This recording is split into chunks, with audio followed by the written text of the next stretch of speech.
मुझे भी लगातार कई अस्पताल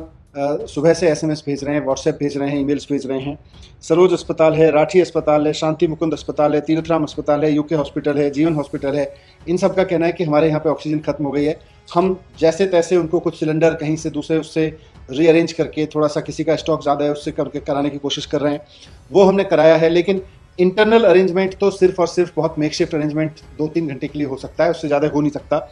दिल्ली के सरकारी अस्पताल और बड़े प्राइवेट अस्पताल हैं, उसमें भी ऑक्सीजन अगेन कहीं 4 घंटे की है, कहीं 2.5 घंटे की है, कहीं 18 से 20 घंटे की है, कहीं किसी में 24 घंटे या 11 घंटे की है, बाकी सब में तो 4-6 घंटे, 10 घंटे, 8-10 घंटे की ऑक्सीजन बची हुई है। कुछ राज्य, और मैं नाम लेके स्पेसिफिक बोलूँ तो हरियाणा और उत्तर प्रदेश की सरकारें इस तरह का व्यवहार क्यों कर रही हैं जैसे कि हरियाणा और दिल्ली और उत्तर प्रदेश का आपस में झगड़ा है। ये समय, जैसा मुख्यमंत्री जी ने भी कहा, आपस में झगड़ने का नहीं है, पूरे देश को इकट्ठे होकर लड़ने का है। अब हरियाणा, परसों जब मैंने प्रेस कॉन्फ्रेंस की थी उस वक्त ये था कि उत्तर प्रदेश में मोदी नगर में उत्तर प्रदेश पुलिस और उत्तर प्रदेश के अधिकारियों ने वहां से डिलीवरी नहीं आने दी। कल उत्तर प्रदेश से सुचारू सिस्टम चला तो हरियाणा के अधिकारी वहां के प्लांट्स में जाके बैठ गए, उन्होंने वहां से नहीं जाने दी। हरियाणा के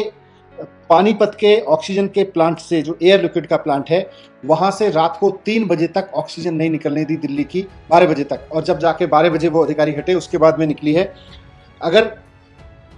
केंद्र सरकार द्वारा कल बढ़ाए गए कोटे को छोड़ भी दें तो कल तक 378 मीट्रिक टन दिल्ली सरकार का कोटा था। इस 378 मीट्रिक टन में से उत्तर प्रदेश और हरियाणा के अधिकारियों के और वहां की पुलिस की दादागिरी की वजह से केवल 177 मीट्रिक टन ही कल उठ पाया, 177 मीट्रिक टन उठ पाया,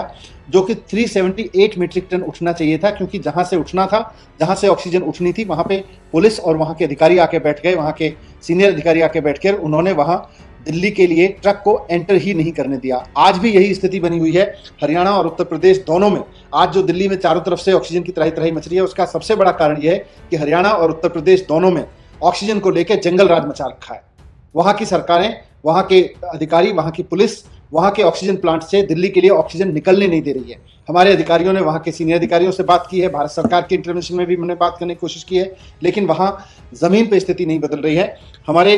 टैंकर्स बाहर खड़े हुए हैं, उनको अंदर नहीं जाने दिया जा रहा है, केवल हरियाणा के प्लांट में हरियाणा के टैंकर्स को अंदर जाने दिया जा रहा है। मेरी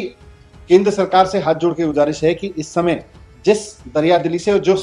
बहुत व्यवहारिक समझ के साथ में आपने दिल्ली का कोटा बढ़ाया था हमारी रिक्वेस्ट पे, उतने कोटे की ऑक्सीजन हमको मिल सके, इसलिए आपसे रिक्वेस्ट है कि आप इसमें भी इंटरवीन करें कि हरियाणा या उत्तर प्रदेश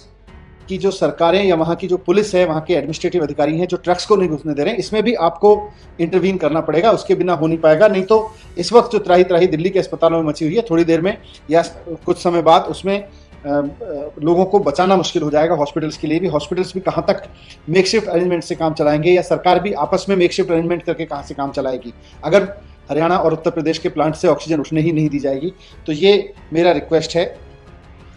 कुल मिला के आपसे। अब क्योंकि पुलिस वहाँ की इस्तेमाल हो रही है दूसरे दिल्ली को ऑक्सीजन रोकने में,